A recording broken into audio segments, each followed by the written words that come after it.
नमस्कार विद्यार्थी मित्रांनो, कोपरगाव तालुका एज्युकेशन सोसायटीचे के बी रोहमारे कला वाणिज्य व विज्ञान कनिष्ठ महाविद्यालय कोपरगाव आयोजित या ऑनलाईन लेक्चर्समध्ये मी प्राध्यापक जयदुरकर जी ए आपलं सहर्ष स्वागत करतो. चिटणीसाची कार्यपद्धती या विषयाअंतर्गत पहिलं प्रकरण आपण यापूर्वी अभ्यासलेलं आहे. या पहिल्या प्रकरणाचा जो काय स्वाध्याय आहे तो आपण या ठिकाणी आज अभ्यासणार आहोत. स्वाध्यायामध्ये सर्व प्रकारची वस्तुनिष्ठ प्रश्न आहेत की ज्या माध्यमातून हे प्रकरण तुम्हाला अधिक चांगल्या पद्धतीने कसं समजेल यासाठीचा हा प्रयत्न आहे. निश्चितपणे प्रत्येक विद्यार्थ्याने या प्रकारचा स्वाध्याय आणि त्यातील जे काही प्रश्न आहेत ते जर बारकाईने समजून घेतले तर पहिलं प्रकरण जे आहे ते आपल्याला अतिशय चांगल्या पद्धतीने समजायला मदत होईल, हे मात्र नक्की. चला तर मग आपण स्वाध्याय जो आहे त्यातील जे काही उपप्रश्न आहेत त्यातील जे वस्तुनिष्ठ प्रश्न आहेत ते आपण एकामागे एक त्या ठिकाणी सॉल्व्ह करणार आहोत. ठीक आहे. प्रश्न क्रमांक 1 असेल त्यातील या प्रकारचा उपप्रश्न आहे की खाली दिलेल्या पर्यायांमधून योग्य पर्याय निवडून वाक्य पुन्हा लिहा. त्यातील पहिला विधान आहे की सेक्रेटरी हा इंग्रजी शब्द लॅटिन भाषेतील सेक्रेटरियस या शब्दापासून तयार झाला असून ज्याचा अर्थ विश्वासू लेखनिक होतो किंवा ज्याचा अर्थ विश्वासू लेखनिक होय असा त्याचा अर्थ आहे. या पण तुम्ही पहिल्या प्रश्नाचं उत्तर त्यामध्ये द्यायचं आहे. सेक्रेटरियस या लॅटिन भाषेतील शब्दापासून सेक्रेटरी हा जो शब्द तयार झालेला आहे हे पण लक्षात घ्यायचं. दुसरं वेदना आहे की केवळ व्यक्तीची निवड सचिव म्हणून केली जाऊ शकते. म्हणजे विधान क्रमांक 2 असणार आहे की केवळ व्यक्तीची निवड सचिव म्हणून केली जाऊ शकते. विधान क्रमांक 3 असेल चिटणीस हा गोपनीय माहितीचा किंवा गोपनीय माहिती ठेवणारा परिरक्षक आहे. आणि चौथं विधान आहे की संयुक्त स्कंद प्रमंडळाचा चिटणीस हा ICSIचा सदस्य असला पाहिजे. ICSI म्हणजेच काय, institute of company secretary of India या इन्स्टिट्यूटचा किंवा या संस्थेचा तो काय असला पाहिजे, सदस्य असला पाहिजे, सभासद असला पाहिजे. या प्रकारे आपण चौथं विधान या ठिकाणी अभ्यासलेलं आहे. यानंतर विधान क्रमांक 5 असणार आहे खाजगी चिटणीस हा चिटणीसाचा सर्वात जुना प्रकार आहे. खाजगी चिटणीस म्हणजे पर्याय क्रमांक ब यासाठी अचूक उत्तर असणार आहे. खाजगी चिटणीस हा चिटणीसाचा सर्वात जुना प्रकार आहे. या प्रकारे आपण विधान क्रमांक 5 पूर्ण करायचे. विधान क्रमांक असेल 6 सहकारी संस्थांचे प्रमुख उद्दिष्ट सभासदांच्या हिताचे संरक्षण करणे होय. सभासदांच्या हिताचे संरक्षण करणे या प्रकारे तुम्हाला उत्तर यामध्ये नमूद करायचे. विधान क्रमांक 7 असेल सरकारी खात्याचा चिटणीस हा IAS चा सदस्य असला पाहिजे. IAS इंडियन ॲडमिनिस्ट्रेटिव्ह सर्व्हिसेसचा तो काय असला पाहिजे, सदस्य असला पाहिजे. कोणता सचिव, सरकारी खात्याचा चिटणीस, सरकारी खात्याचा सचिव हा IAS चा सदस्य असला पाहिजे. या प्रकारे विधान क्रमांक 7 पूर्ण करायचे. त्यानंतर विधान क्रमांक असेल 8 अचूकता म्हणजे कोणतीही चूक न करता काम करणे. बरोबर, अचूकता म्हणजे कोणतीही चूक न करता काम करणे. या प्रकारे तुम्हाला उत्तर यामध्ये नमूद करायचं आहे. ओके. त्यानंतरचा उपप्रश्न आपण अभ्यासणार आहोत ब. यामधील उपप्रश्न आहे ब जोड्या जुळवा. त्यामध्ये गट अ आणि गट ब या प्रकारचे 2 गट दिलेले आहेत. निश्चितपणे अ गटासाठी ब गटातील योग्य पर्याय तुम्हाला यामध्ये निवडायचा आहे. बघा, अ गटातील जर पहिला आपण बघितला अ हा जो पर्याय दिला आहे की अमात्य, अमात्यासाठी तुम्हाला अचूक पर्याय यामध्ये निवडायचा आहे. साधारणतः तो असणार आहे पर्याय क्रमांक 9 प्राचीन इतिहास. प्राचीन इतिहासामध्ये चिटणीसाला एक अमात्य म्हणून त्या ठिकाणी ओळखला जात होतं आणि म्हणूनसाठी अमात्य याचा संबंध जर आपण बघितला तर प्राचीन इतिहास पर्याय क्रमांक 9 यासाठी अचूक उत्तर असणार आहे. नंबर ब अर्थ मंत्रालय. अर्थ मंत्रालय याला आपण सरकारी खातं म्हणून देखील लक्षात घेऊ शकतो आणि म्हणून पर्याय क्रमांक 1 हे अर्थ मंत्रालयासाठी एक अचूक उत्तर असणार आहे. त्यानंतर नंबर क असेल व्यक्तिगत चिटणीस. व्यक्तिगत चिटणीसाला साधारणतः अतिव्यस्त व्यक्तीकडून नियुक्त केलं जातं आणि म्हणूनसाठी पर्याय क्रमांक 3 असेल अतिव्यस्त व्यक्तीकडून नियुक्ती. त्यानंतर ड असेल निष्ठा. निष्ठा म्हणजे साधारणतः आपण त्याला म्हणतो विश्वास. विश्वास म्हणजे विश्वासूपणा की जो तुमच्यामध्ये साधारणतः 6 नंबरचा जो काय पर्याय आहे निष्ठा की ज्यासाठी पर्याय क्रमांक 6 विश्वासूपणा या प्रकारचा अचूकतेसाठी उत्तर असणार आहे. त्यानंतर आर्थिक कार्य. आर्थिक कार्यामध्ये जर आपण बघितलं तर कागदपत्रांचं जतन करणं किंवा कागदपत्रांचे जतन हे देखील आर्थिक कार्यामध्ये समाविष्ट होणारं कार्य आहे. आणि सर्वात शेवटचं आहे की चिटणीस. चिटणीस एक प्रकारचा काय पगारी नोकर आहे. पगारी नोकर साधारणतः पर्याय क्रमांक 2 हे त्यासाठीचा अचूक उत्तर असणार आहे. तर या पद्धतीने योग्य जोड्या तुम्हाला जुळवायच्या आहेत. अ गटासाठी ब गटातील जे पर्याय दिलेले आहेत ते पर्याय तुम्हाला यामध्ये योग्य प्रकारे त्या ठिकाणी निवडायचे आहेत. लक्षात आलं याप्रमाणे. त्यानंतर यानंतरचा प्रश्न क्रमांक 1 मधील पर्याय क्रमांक 3 असेल, उपप्रश्न 3 असेल, त्याला आपण क म्हणूयात. खालील प्रत्येक विधानासाठी एक शब्द किंवा शब्दसमूह लिहा किंवा शब्दसमूह किंवा संज्ञा लिहा. या प्रकारे तुम्हाला उत्तरात चूक द्यायचा आहे. साधारणतः या प्रकारच्या प्रश्नामध्ये तुम्हाला एक वाक्य दिलेलं असेल तर त्या वाक्यामधून तुम्हाला त्या वाक्याचं एका शब्दामध्ये रूपांतर करायचं आहे. पहिलं तर या ठिकाणी दिलं आहे की रोमन साम्राज्यामध्ये व्यावसायिक पत्रव्यवहार करणारे व्यक्ती की जिला स्क्राईब म्हणून ओळखलं जायचं. ओके, म्हणून स्क्राईब या ठिकाणी तुम्हाला उत्तर देणं आहे. रोमन साम्राज्यात व्यावसायिक पत्रव्यवहार करणारे व्यक्ती की जिला स्क्राईब म्हणून लक्षात घ्यायचं आहे. म्हणून स्क्राईब या प्रकारचा शब्दसमूह तुम्ही यामध्ये नमूद करायचा आहे. त्यानंतर विधान क्रमांक असेल 2, क्रीडा मंडळ हे या प्रकारच्या संस्थेचे उदाहरण आहे. क्रीडा मंडळ हे एक प्रकारच्या नफा हेतू नसलेल्या संस्थेचं उदाहरण आहे असं आपण म्हणू शकता. म्हणजे नफा हेतू नसलेल्या संस्था हे यासाठी अचूक उत्तर असणार आहे. त्यानंतर विधान क्रमांक 3 असेल की व्यक्तीसाठी नेमलेला सचिव की ज्यालाच म्हणायचं आहे व्यक्तिगत किंवा खाजगी चिटणीस. ठीक आहे. पर्याय विधान क्रमांक 4 असेल की चिटणीसाचा असा गुण की जो चिटणीस आपल्या संस्थेशी विश्वासू असल्याचे दर्शवितो. साधारणतः संस्थेशी विश्वासू असलेलं दर्शवणं की हा चिटणीसाचा कुठला गुण आहे की चिटणीसाचा हा गुण आहे निष्ठा. या प्रकारे तुम्हाला उत्तर देणं गरजेचं आहे. त्यानंतर विधान क्रमांक 5 की लॅटिन भाषेमध्ये सचिव म्हणून ओळखले जाणारे व्यक्ती की ज्यालाच सेक्रेटेरियस म्हणून लॅटिन भाषेमध्ये ओळखलं जातं. सेक्रेटेरियस हे या पर्याय क्रमांक किंवा विधान क्रमांक 5 साठीचा अचूक उत्तर असणार आहे. विधान क्रमांक 6 असेल कंपनी चिटणीस हा या संस्थेचे सदस्य असले पाहिजेत. कंपनी चिटणीस कुठल्या संस्थेचे सदस्य असले पाहिजेत? ICSI या संस्थेचे ते काय असले पाहिजे? सदस्य असले पाहिजेत. ICSI म्हणजे कंपनी सेक्रेटरी ऑफ इंडिया याप्रमाणे. त्याच किंवा institute of company secretary of India या संस्थेचे ते सभासद असले पाहिजे या प्रकारे. त्यानंतर पर्याय क्रमांक 7 विधान क्रमांक 7 असेल की महाराष्ट्रातील सहकारी संस्थेच्या सचिवास या कायद्याचे ज्ञान असणे गरजेचं आहे, आवश्यक आहे. महाराष्ट्रातील सहकारी संस्थेच्या सचिवास या कायद्याचे ज्ञान असणे आवश्यक आहे. कुठल्या कायद्याचे ज्ञान असणे आवश्यक आहे? महाराष्ट्र राज्य सहकारी कायदा 1960 या कायद्याचं ज्ञान महाराष्ट्रातील सहकारी संस्थेच्या सचिवाला असणं गरजेचं आहे. त्यासोबतच विधान क्रमांक 8 सभासदांच्या हिताचे रक्षण करण्याचा हेतू असलेली संस्था की ज्याला सहकारी संस्था म्हणून ओळखलं जातं. सहकारी संस्था हे या पर्याय विधान क्रमांक 8 साठीचा अचूक उत्तर असणार आहे.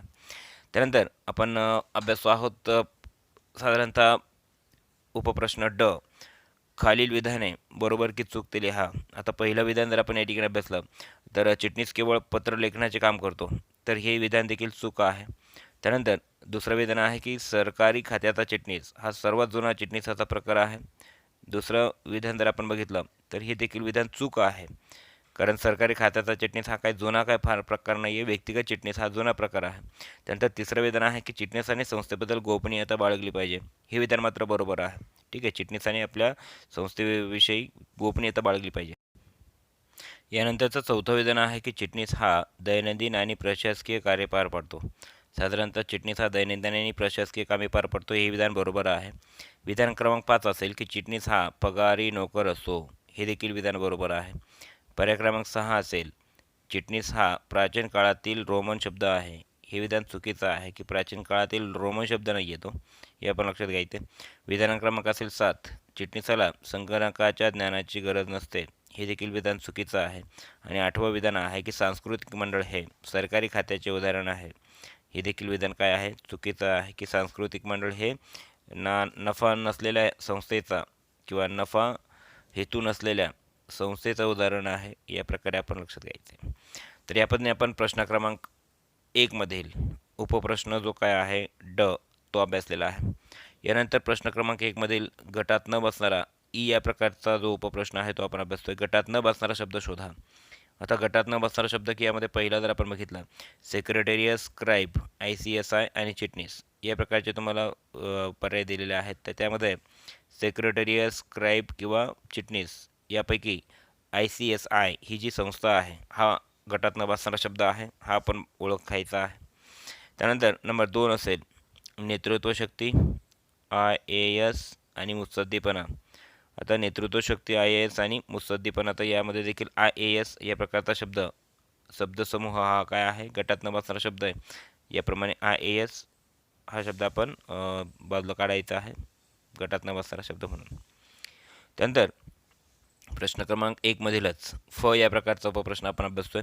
त्यामध्ये खालील विधाने पूर्ण करा. या प्रकारे पहिलं विधान दिलं की लॅटिन भाषेत गोपनीय स्वरूपाची माहिती लिहिणाऱ्यास काय म्हणून ओळखलं जातं?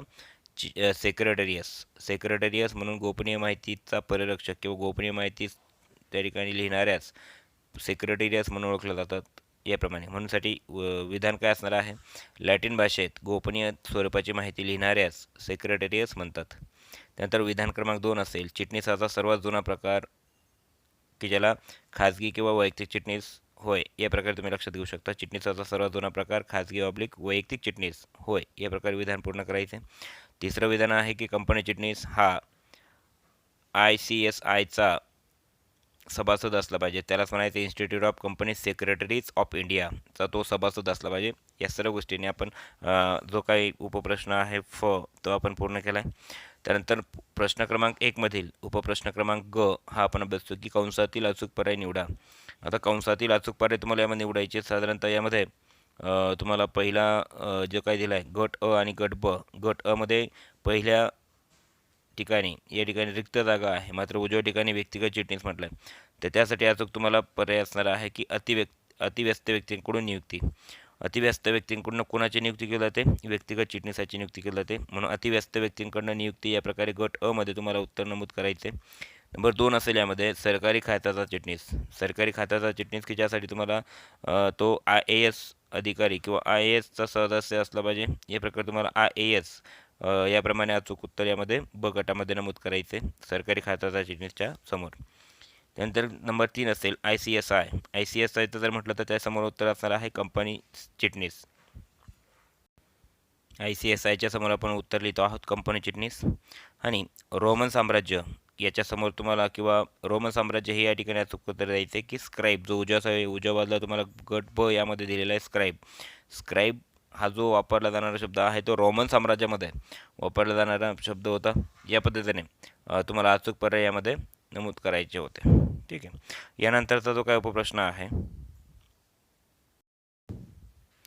यानंतरचा उपप्रश्न आहे की ज्यामध्ये एका वाक्यात उत्तरे लिहा. या प्रकारचा जो काही प्रश्न आहे की ज्याचं उत्तर पहिला प्रश्न आहे यासाठी खाजगी चिटणीसाची नियुक्ती कोणाकडून केली जाते. आपण जर बघितलं की खाजगी चिटणीसाची नियुक्ती साधारणतः उद्योजक, व्यापारी, व्यावसायिक यांच्याकडनं केली जाते. त्याचमध्ये इंजिनियर्स असतील, डॉक्टर्स असतील, वकील असतील, न्यायाधीश असतील किंवा काही सिने अभिनेते असतील किंवा पुढारी व्यक्ती यांच्याकडनं देखील या खाजगी चिटणीसाची नियुक्ती केली जाते. या प्रकारे आपण उत्तर एका वाक्यामध्ये द्यायचे. त्यानंतर प्रश्न क्रमांक असेल 2, कोणत्या कंपन्यांनी पूर्णवेळ चिटणीसाची नियुक्ती केली पाहिजे? कोणत्या कंपन्यांनी पूर्णवेळ चिटणीसाची नियुक्ती केली पाहिजे की साधारणतः व्यवसाय संघटनांचा जो व्यवसायाचं स्वरूप मोठ्या प्रमाणावरती आहे, ज्या कंपन्या संयुक्त स्कंद प्रणाली की ज्यांचे व्यवहार हे मोठ्या प्रमाणावरती आहेत, मोठ्या प्रमाणावरती उलाढाले आहेत, अशा प्रकारच्या संस्थांनी या कंपनी चिटणीसाची काय केली पाहिजे? नियुक्ती केली पाहिजे. पूर्णवेळ चिटणीसाची त्यामध्ये नियुक्ती केली पाहिजे. हे या ठिकाणी अचूक उत्तर तुम्हाला द्यायचे. त्यानंतर मोठ्या प्रमाणावर व्यवसाय करण्यासाठी या प्रकारच्या ज्या काही संस्था आहेत, या प्रकारच्या कंपन्या आहेत, त्यांच्याकडनं या प्रकारच्या पूर्णवेळ चिटणीसाची काय केली पाहिजे? नियुक्ती केली गेली पाहिजे. सोबतच तिसरा प्रश्न आहे की साधारणतः सांस्कृतिक मंडळ हे कोणत्या व्यवसाय संघटनेचा प्रकार आहे? सांस्कृतिक मंडळ हे ना नफा ना तोटा संस्थेचा प्रकार आहे. नफा हेतू नसलेल्या संस्थेचा प्रकार म्हणून सांस्कृतिक मंडळाचा आपण यामध्ये उल्लेख करू शकता. साधारणतः चौथं विधान किंवा चौथा प्रश्न आहे की सहकारी संस्थेच्या चिटणीसाला कोणत्या कायद्याचे ज्ञान असणे आवश्यक आहे? साधारणतः सहकारी संस्थेच्या चिटणीसाला सहकार कायद्याचे ज्ञान असणं आवश्यक आहे. या प्रकारे तुम्हाला अचूक उत्तरं यामध्ये एका वाक्यात द्यायची आहेत. त्यानंतर प्रश्न क्रमांक 1 मधील उपप्रश्न ई आपण यामध्ये अभ्यासतो की खालील वाक्यातील अधोरेखित शब्द दुरुस्त करून वाक्य पुन्हा लिहा. त्यातील पहिलं विधान आहे की खाजगी चिटणीसाची नियुक्ती संयुक्त भांडवली संस्था करते. तर खाजगी चिटणीसाची नियुक्ती व्यक्तिगत पातळीवरती त्यामध्ये केली जाते. आता व्यक्तिगत पातळीवरती केली जाते याचा अर्थ असा की इथे खाजगी चिटणीसाची जी नियुक्ती आहे ही नियुक्ती साधारणतः व्यापारी, व्यावसायिक, उद्योजक यांच्याकडनं केली जाते. या प्रकारे तुम्हाला अचूक उत्तर द्यायचे की खाजगी चिटणीसाची नियुक्ती अतिव्यस्त व्यक्तींकडून केली जाते, असंही तुम्ही या ठिकाणी उत्तर देऊ शकता. त्यानंतर दुसरं असेल विधान की अतिव्यस्त व्यक्ती कंपनी चिटणीसाची नियुक्ती करतात. तर अतिव्यस्त व्यक्ती व्यक्तिगत चिटणीसाची नियुक्ती करतात या प्रकारे अचूक उत्तर द्यायचे. कंपनी चिटणीसाची या ठिकाणी उत्तर चुकीचं असेल. विधान क्रमांक 3 असेल सरकारी खात्याचा चिटणीस हा ICSIचा सदस्य असला पाहिजे. तर सरकारी खात्याचा चिटणीस हा IASचा सदस्य असला पाहिजे. या प्रकारे अचूक उत्तर तुम्हाला द्यायचं आहे. चिटणीस हा शब्द रोमन साम्राज्यात वापरला जात होता. ही विधान यामध्ये अचूक नाही आहे. तर यामध्ये चिटणीस हा शब्द प्राचीन भारताच्या इतिहासामध्ये वापरला जात होता. या प्रकारे तुम्ही अचूक उत्तर देऊ शकता की भारतीय किंवा प्राचीन इतिहासामध्ये चिटणीस हा शब्द वापरला जात होता. या प्रकारचं अचूक उत्तर तुम्हाला यामध्ये द्यायचे आहे. त्यानंतर प्रश्न क्रमांक 2 असेल की खालील संज्ञा संकल्पना स्पष्ट करा. आता इथपर्यंतचे सर्व प्रश्न आपण वस्तुनिष्ठ स्वरूपाचे अभ्यासले आहेत. आता यानंतरचे जे काही सर्व प्रश्न आहेत हे सर्व तुम्हाला दीर्घोत्तरी किंवा थोडक्यात काही उत्तरं देणं या पद्धतीचे आहेत. साधारणतः खालील संज्ञा किंवा संकल्पना स्पष्ट करा. यातील पहिला प्रश्न आहे किंवा पहिला या ठिकाणी संज्ञा तुम्हाला स्पष्ट करायची चिटणीस. साधारणतः या प्रकारचा प्रश्न जो आहे चिटणीस ही संज्ञा स्पष्ट करताना साधारणतः 10 ते 15 ओळीपर्यंत आपण यामध्ये किंवा 10 ते 12 ओळींपर्यंत या संज्ञा लिहिणं अपेक्षित आहे. चिटणीस ही संकल्पना तुम्हाला यामध्ये स्पष्ट करायची. साधारणतः नंबर 2 असेल विश्वासू अधिकारी की ज्यालाच कॉन्फिडेन्शियल ऑफिसर म्हणून देखील ओळखला जातं. विश्वासू अधिकारी किंवा गोपनीय माहितीचा परिरक्षक म्हणून देखील चिटणीस काय आहे किंवा चिटणीसाची भूमिका कशा प्रकारची महत्त्वाची आहे हे देखील तुम्हाला यामध्ये नमूद करायचे आहे. त्यानंतर कायदेशीर बाबींची पूर्तता करणारा अधिकारी म्हणून चिटणीसाची भूमिका या प्रकारे देखील तुम्हाला या प्रकारच्या संज्ञेमध्ये आपलं उत्तर यामध्ये नमूद करायचं आहे. ठीक. त्यानंतर मुत्सद्देपणा या प्रकारचा टॅक्टफुलनेस जो आहे या प्रकारची संज्ञा स्पष्ट करायची. आणि निष्ठा की ज्याला लॉयल्टी किंवा विश्वासू अधिकारी म्हणून देखील चिटणीसाची नियुक्ती केली जाते. याही प्रकारची संज्ञा संकल्पना तुम्हाला यामध्ये उत्तरामध्ये नमूद करायची आहे. तर अशा पद्धतीने प्रश्न क्रमांक 2 जो होता की संज्ञा स्पष्ट करा या प्रकारचा प्रश्न योग्य प्रकारे तुम्हाला सोडवायचा आहे. प्रश्न क्रमांक 3 आहे की खालील घटना परिस्थितीचा अभ्यास करून आपले मत लिहा. तुम्हाला या संदर्भामध्ये तुमचं मत नमूद करायचं आहे की या दोनही संज्ञा किंवा दोनही प्रकारच्या परिस्थितींमध्ये कोणत्या प्रकारे तुम्हाला या दिलेल्या प्रश्नांना उत्तरं यामध्ये नोंदवायचे आहेत. साधारणतः राजीव आणि संजीव यांनी फार्मा इंडिया प्रायव्हेट लिमिटेडमध्ये कंपनी चिटणीस पदासाठी अर्ज केला आहे. आणि राजीवला व्यक्तिगत चिटणीसाचा साधारणतः 10 वर्षाचा अनुभव आहे आणि त्यानंतर त्याने व्हीनस कोऑपरेटिव्ह बँकेचा सचिव म्हणून 2 वर्ष काम केलं आहे. तर संजीव CA परीक्षा उत्तीर्ण आहे आणि IASचा तो सदस्य आहे. त्याला कामाचा कोणताही अनुभव नाही आणि राजीव हा जो आहे हा फक्त वाणिज्य शाखेचा पदवीधर आहे हे आपण लक्षात घ्यायचे. राजीव आणि संजीव या दोघांची माहिती यामध्ये आपल्याला देण्यात आली आहे. निश्चितपणे खालील जी काही प्रश्न आहेत त्याची उत्तरं तुम्हाला यामध्ये द्यायची आहेत. साधारणतः उपरोक्त पदासाठी कोण अधिक योग्य आहे कारण त्यामध्ये लिहायचे. साधारणतः संचालकांचा व्यक्तिगत चिटणीस म्हणून राजीवची निवड केली जाऊ शकते का आणि राजीवची फार्मा इंडिया प्रायव्हेट लिमिटेडसाठी चिटणीस म्हणून नियुक्ती केली जाऊ शकते का अशा अनेक प्रकारचे प्रश्न की याची उत्तरं तुम्हाला तुमच्या स्वमताने द्यायची आहेत. साधारणतः तुमचं मत त्यामध्ये तुम्हाला नोंदवायचं आहे. त्यानंतर नंबर 2 असेल हर्षदा CA परीक्षा उत्तीर्ण झाली आहे. तिची सरकारी खात्याचा चिटणीस म्हणून काम करण्याची इच्छा आहे आणि या परिस्थितीमध्ये साधारणतः सरकारी खात्याच्या चिटणीस पदासाठी ती अर्ज करू शकते का. तिची नियुक्ती क कंपनीची चिटणीस म्हणून करता येईल का आणि हर्षदाला कंपनी चिटणीस म्हणून कर्मचारी समजता येईल का अशा अनेक प्रकारची उत्तरं या प्रकारची अनेक तुमची मतं जी असतील ती तुम्हाला यामध्ये नमूद करायची आहेत. तर अशा पद्धतीने खालील घटना परिस्थितीचा अभ्यास करून आपलं मत तुम्हाला यामध्ये लिहायचं आहे. ते तुम्ही तुमच्या पद्धतीने लिहू शकता. ठीक आहे. प्रश्न क्रमांक 4 आहे की फरक स्पष्ट करा. खाजगी चिटणीस आणि कंपनी चिटणीस. साधारणतः सहकारी संस्थेचा चिटणीस आणि सरकारी खात्याचा चिटणीस. कंपनी चिटणीस आणि सरकारी खात्याचा चिटणीस. नफा हेतू नसणाऱ्या संस्थेचा चिटणीस आणि सहकारी संस्थेचा चिटणीस. अशा अनेक प्रकारे तुम्हाला फरक स्पष्ट करायचा आहे. या ठिकाणी फक्त 2च चिटणीसांमध्ये किंवा 2च घटकांमधील फरक स्पष्ट करायचा आहे. त्यासाठी फरकाचा मुद्दा तुम्हाला यामध्ये नमूद करायचा आहे. अर्थ असेल, महत्त्व असेल, हे स्वरूप असेल, प्रकार असतील, वैशिष्ट्ये असतील किंवा स्थान असेल किंवा इतरही काही जे काही फरकाचे मुद्दे आहेत त्या अनुषंगाने तुम्ही या सर्व प्रकारचा जो काही फरक आहे तो 2 घटकातीलच फक्त नमूद करायचा आहे. पुस्तकामध्ये तुम्हाला जे काही दिलं आहे त्या पद्धतीने एकाच वेळेला सर्व प्रकारचे फरक तुम्हाला एकाच संस्थांमधील तुलनात्मक अभ्यास त्या ठिकाणी दिला आहे त्या प्रकारे नको आहे. तर तुम्हाला हा जो अभ्यास आहे 2 घटकांमधील दाखवायचा आहे. याप्रमाणे फरकाचा मुद्दा, खाजगी चिटणीस आणि कंपनी चिटणीस अशा प्रकारे तुम्ही फरक या दोघांमधील स्पष्ट करायचा आहे. हे मी पहिल्या फरकासाठी तर तो उदाहरण तुम्हाला दिलं आहे. अशा पद्धतीने प्रत्येक फरक हा तुम्हाला व्यवस्थितपणे स्पष्ट करायचा आहे. नंतर प्रश्न क्रमांक असेल 5 थोडक्यात उत्तर लिहा. त्यातील पहिला प्रश्न आहे की चिटणीसाच्या अंगी असणारे कोणतेही 4 गुण वर्णन करा. चिटणीसाची कोणतीही 4 कार्यविषय.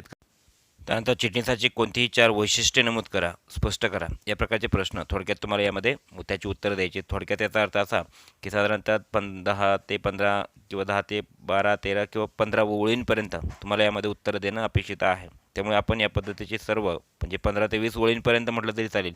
तुम्हाला या प्रकारची थोडक्यात उत्तरं नमूद करायचे आहेत. आणि फरक स्पष्ट करायच्या बाबतीत मी तेच सांगेल की तुम्हाला 2 घटकांमधील फरक स्पष्ट करायचा, तो फरकाच्या मुद्द्याच्या आधारे स्पष्ट करायचा आहे. अर्थ असेल, व्याख्या असेल, प्रकार असेल, स्वरूप असेल, वैशिष्ट्य असेल, गुणधर्म असतील, काय असतील, हे सर्व तुम्हाला त्या पद्धतीने योग्य पद्धतीने या प्रकारचे फरक स्पष्ट करायचे आहेत. ठीक आहे.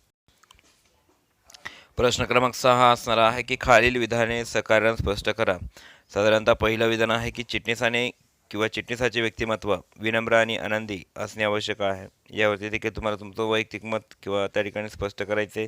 सकारण जे आहे हे का चिटणीसाचं व्यक्तिमत्व विनम्र आणि आनंदी असले पाहिजे हे तुम्हाला यामध्ये उत्तरादाखल नमूद करायचे. त्यानंतर दुसरं विधान आहे की चिटणीस हा पगारी नोकर आहे. या प्रकारचं उदाहरण तुम्हाला यामध्ये या प्रकारचे सहकारण नमूद करायचे. व्यक्तीचीच नियुक्ती चिटणीस म्हणून केली जाते, याचंही उदाहरण, याचंही कारण तुम्हाला यामध्ये नमूद करायचे. चिटणीस कर्मचारी आणि व्यवस्थापन यांच्यातील दुवा आहे. या प्रकारचं जे विधान आहे याचं देखील कारणासहित तुम्हाला स्पष्टीकरण यामध्ये द्यायचे. आणि 5वं जे विधान आहे की खाजगी चिटणीसाची नेमणूक अतिव्यस्त व्यक्तीकडून केली जाते, तर ती का केली जाते या प्रकारची उत्तरं, या प्रकारची कारणं तुम्हाला या प्रकारच्या प्रश्नामध्ये योग्य प्रकारची द्यायचे आहे. योग्य प्रकारचं लिखाण, मुद्देसूद लिखाण यामध्ये तुम्हाला करणं अपेक्षित असणार आहे. साधारणतः याही प्रकारच्या प्रश्नाचं उत्तर तुम्हाला बऱ्यापैकी ज्या शब्दांमध्ये द्यायचं आहे. आणि प्रश्न क्रमांक 7 जर आपण अभ्यासला तर खालील प्रश्नांची उत्तरे लिहा. त्यातील पहिला प्रश्न आहे की चिटणीस संकल्पना आणि चिटणीसाचं महत्त्व स्पष्ट करा. चिटणीसाची वैशिष्ट्ये स्पष्ट करा. चिटणीसाच्या अंगी असणारे जे काही गुण आहेत ते देखील त्यांचं वर्णन करा. आणि संस्थात्मक चिटणीसाचे विविध प्रकार थोडक्यात लिहा. संस्थात्मक चिटणीसाचे विविध प्रकार की ज्यामध्ये तुम्ही नफा हेतू नसलेल्या संस्थाचा चिटणीस, कंपनी किंवा संयुक्त स्कंद प्रमंडळाचा चिटणीस किंवा सहकारी संस्थेचा चिटणीस किंवा सरकारी खात्याचा चिटणीस अशा वेगवेगळ्या प्रकारच्या संस्थात्मक चिटणीसाचे प्रकार तुम्हाला यामध्ये नमूद करायचे आहेत. आणि त्याचं वर्णन किंवा त्या प्रकारचं योग्य प्रकारे लिखाण तुम्हाला या प्रकारच्या प्रश्नामध्ये करायचं आहे. तर निश्चितपणे या सर्व प्रश्नाच्या आधारे पहिलं प्रकरण जे आहे ते तुम्हाला अधिक चांगल्या पद्धतीने समजेल अशी अपेक्षा आहे.